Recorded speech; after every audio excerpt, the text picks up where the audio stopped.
Hello everyone, and welcome to the Motion Spark channel. In today's tutorial, we'll be creating a car animation falling into the ocean using After Effects. I'll guide you step by step so you can easily follow along and recreate it yourself. If you enjoyed this video, don't forget to like and share your thoughts in the comments. And of course, make sure to subscribe to the channel so you don't miss any new tutorials. So, if you're ready, let's dive right into the video. First, let's create a new composition with a resolution of 1920 by 1080 in HD quality, set to 30 frames per second, and a duration of 10 seconds. Now, let's create a new solid and name it Fractal Texture.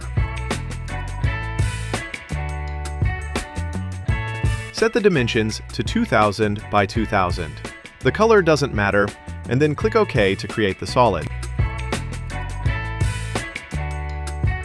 Now let's pre-compose this solid. Make sure to leave all attributes outside and then click OK to confirm. Double-click on the pre-composed layer to open it and navigate inside the layer.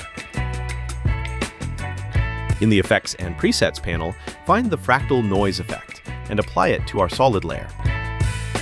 First, in the Fractal Noise effect, change the fractal type setting to Dynamic Progressive.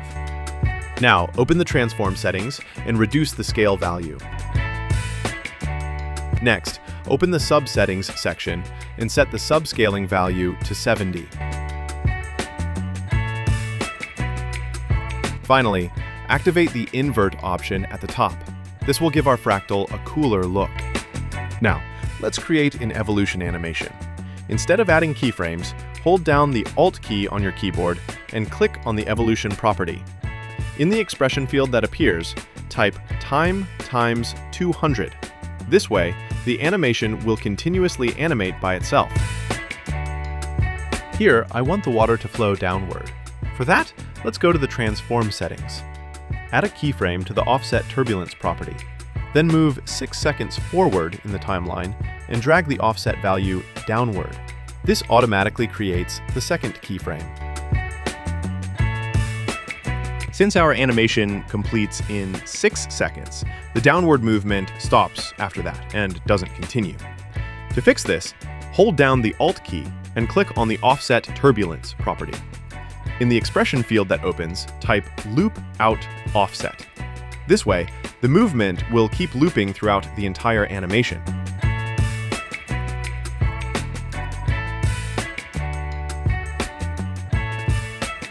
Now, let's go back to our main composition and rename the layer to Floor.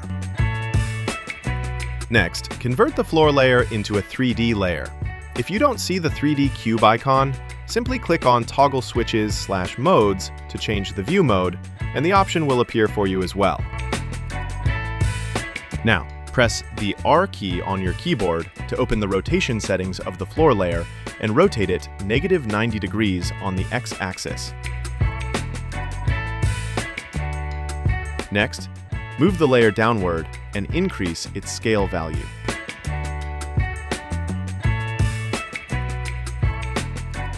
Here, I want to create softer transitions around the edges.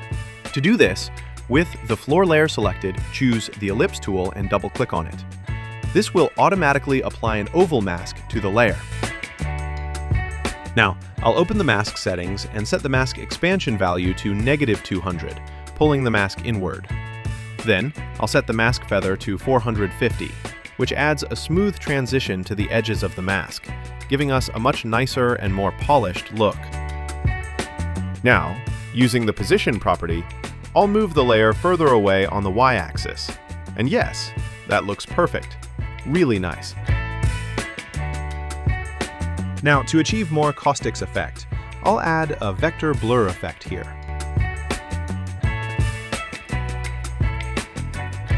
The amount doesn't need to be too high. A mid-range value works perfectly. This gives a great result.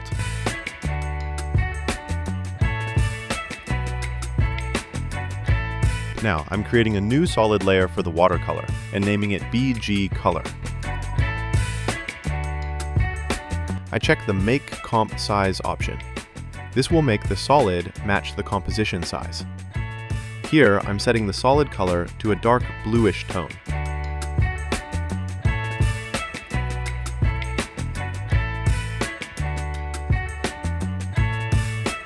Here, I changed the solid layer's blend mode to soft light, which creates a much nicer look.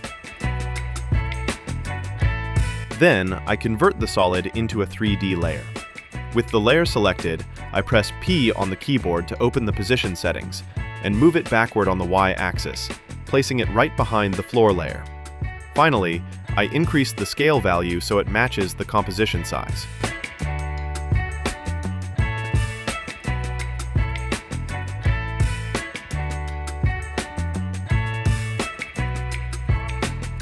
Here, I want to create the light beam falling under the water.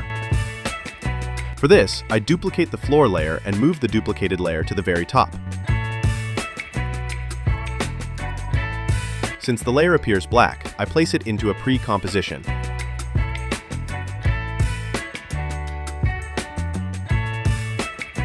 From the Effects and Presets panel, I apply the Curves effect to the layer. Then, I adjust its color so that it matches the floor layer. Now I also convert this layer into a 3D layer. To avoid any confusion, I collapse the Curves effect to keep the workspace clean. Now, to create the light beam effect, I apply the CC Radial Blur effect to the layer. I change the blur type to Fading Zoom. Then, I set the amount value to 100, which will be more than enough. Since the light beam should fall from top to bottom, I move the effect's center point upward for a more dynamic look. And as you can see, this creates an absolutely stunning visual. I'm not getting the desired result yet, and the reason is that the contrast isn't strong enough. So, I apply the Levels effect to the layer. By adjusting the black and white values, I achieve a much better contrast. Here, I don't want the empty space at the top to be visible, so I move the layer upward until the gap completely disappears.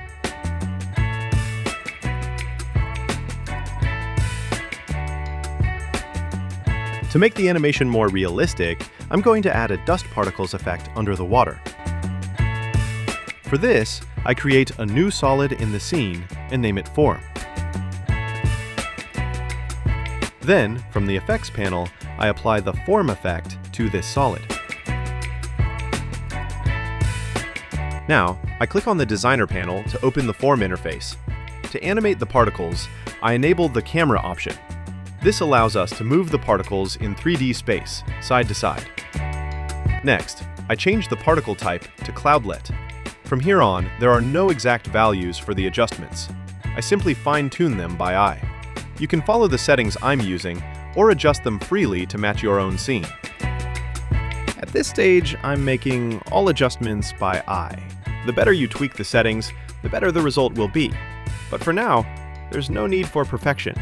Our goal is simply to create the dust particle effect under the water. These settings will be sufficient for that purpose. Great. Now we open the Base Form section in the Form settings. From the Position property, I move the particles a bit further along the Y-axis.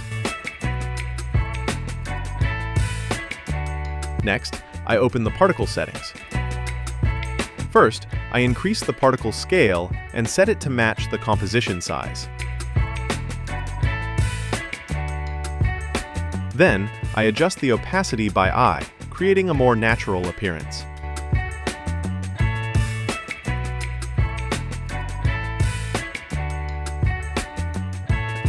Great. Our animation is now starting to come to life, and the movements in the scene are becoming more noticeable. The dust particles move naturally under the water, and combined with the light beams, this creates a much more realistic look. By carefully applying each step, the depth of the animation and the dynamics within the scene become clearly visible. This way, our scene delivers a more engaging and lively experience to the viewer. To make our animation look more realistic, let's add some seagrass to the scene. First, create a new solid layer and name it Hair. Then click OK to confirm. Next, go to the Effects and Presets panel and apply the CC Hair effect to this layer. Now, let's adjust the settings. Set length to 50, thickness to 2, and density to 100. After that, open the hair color section and choose a color that fits the scene, just by eye.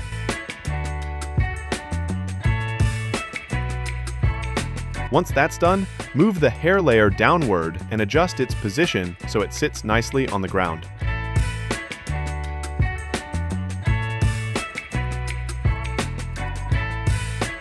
Now, let's add a gentle waving effect to the seagrass. First, select the hair layer. Then, from the Effects and Presets panel, apply the Displacement Map effect to the hair layer. In the Displacement Map layer section, choose the floor layer. This will automatically apply the wave motion from the floor layer to the hair layer. Set the source option to Effects and Masks. At this point, you'll notice the seagrass gently moving, but the motion looks a bit too slow. To create a stronger waving effect, simply increase the max horizontal displacement value.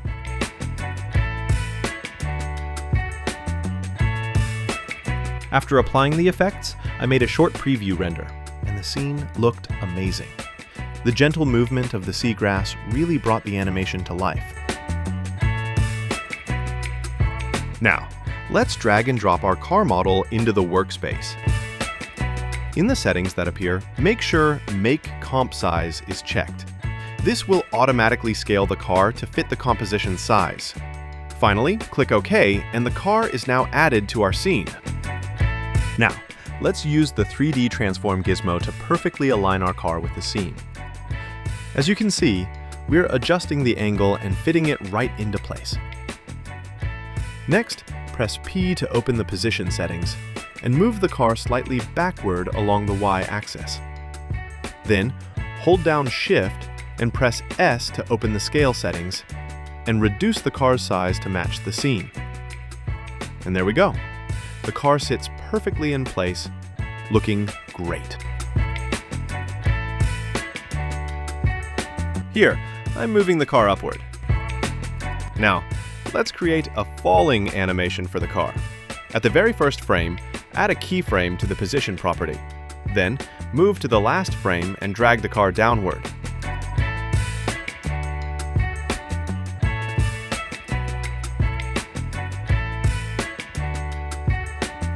And that's it. Now it looks like the car is naturally falling into the water. Now I want the car to slightly rotate as it falls. Press R on your keyboard to open the car layer's rotation settings. We'll rotate the car along the Y-axis during the fall. At the very first frame, add a rotation keyframe. Then move to the last frame and slightly rotate the car on the Y-axis. This way, as the car falls, it also rotates a bit, making the animation look much more realistic.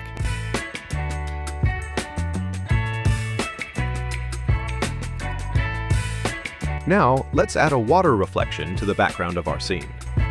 To do that, go to the Project panel, duplicate the Fractal texture layer, and drag the new layer into the workspace.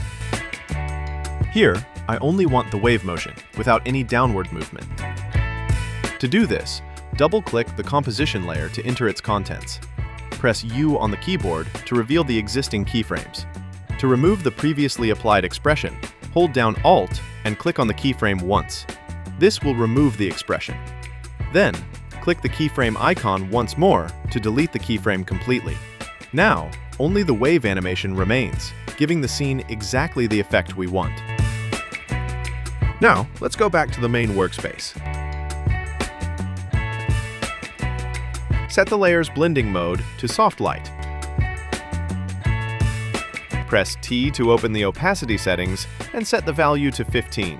Since the water reflection looks a bit small, we need to enlarge it. Press S to open the scale settings and increase it to 200. This makes the water reflection look much nicer and more visually appealing in the scene.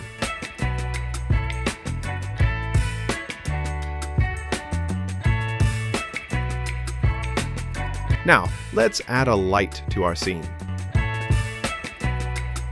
Right-click in the workspace, then select New Arrow Light. Set the light type to Environment and click OK to add it to the scene. With this light, the objects in our scene will look more realistic and visually appealing. Now, to create a more realistic atmosphere, drag the HDR file we downloaded earlier into the workspace. turn off the HDR layer's visibility and open the light settings. If you can't see this section, click Toggle Switches/Modes to make it visible. In the Source section, select the HDR we just added. Then, in the Transform settings, adjust the light's direction to match the scene. This will give our scene a much more realistic lighting and atmosphere. Here, I want to apply a water wave deformation to the car. But since the car model is in .obj format, we can't apply the effect directly. So we'll first need to render the car separately. To do that, select only the car layer. Then go to the top menu and choose File Arrow, Export Arrow, Add to Render Queue. This will allow us to export the car separately and easily apply the water wave effect afterward. In the Render panel, open the Output Module section. The most important thing here is to make sure the car video has a transparent background. To do that, change the format from H.264 to QuickTime. Then, in the Channels section, set RGB to RGB plus alpha. This step is very important. If you render only with RGB, the background will come out black, so make sure to include the alpha channel for transparency. Next, choose the folder where you want to export the video, and, if you'd like, give it a clear name to stay organized. Finally, hit the Render button, and your car video with a transparent background is now being exported. This process may vary depending on your computer's performance. Sometimes the render will be faster, and sometimes it may take a bit longer. So just be patient. Once it's done, your car video with a transparent background will be ready. The render is complete! Now, let's go back to our main composition. Import the car video we just exported into After Effects. Then drag and drop it right above our car model in the scene. Now, we can freely apply any effect we want to our car. The car model looks a bit too bright, And it doesn't quite fit the scene. So I'm adding the curves effect from the Effects and Presets panel onto the car video. Here I'm using the curve settings to slightly reduce the white tones and adjust the other color values to better match the scene. Perfect. Now it's looking just the way I wanted. For now, these settings look great. Let's move on.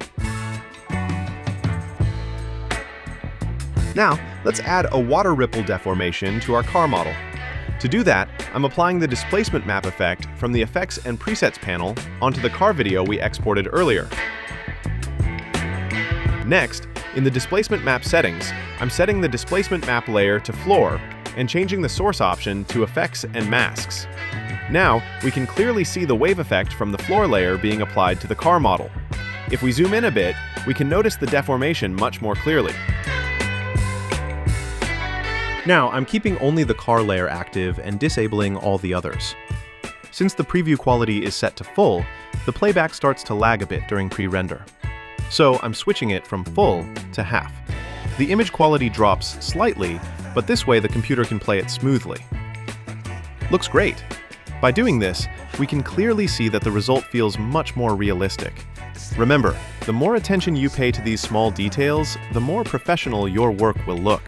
Now, I'm making all the layers visible again. Our animation is almost complete, but before we finish, I want to add a color effect to the scene using the Looks plugin. First, I'm creating a new adjustment layer and renaming it to Look.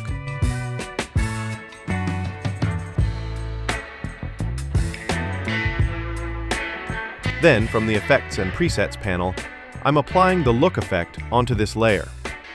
When I open the Edit section, after a short loading time, a wide range of color presets appears. Here, I'm choosing the one that looks best by eye. This part is completely up to personal taste, since each scene may look better with a different tone. Once the color effect is selected and confirmed, the final color grading is successfully applied to our scene. Now, I want to adjust the color of the floor layer to better match the scene. So, I'm adding the Curves effect from the Effects and Presets panel onto the floor layer. First, I'm slightly reducing the white tones to give it a darker and more cinematic look. Then, in the channel section, I'm adjusting the color channels and fine-tuning the tones by eye. This way, the floor layer's color perfectly blends with the overall mood of the scene. Alright guys, that's it. We've just finished our animation, step by step. And this brings us to the end of today's tutorial. As you can see, even the smallest details can make a huge difference. They bring life, realism, and a professional touch to your scene.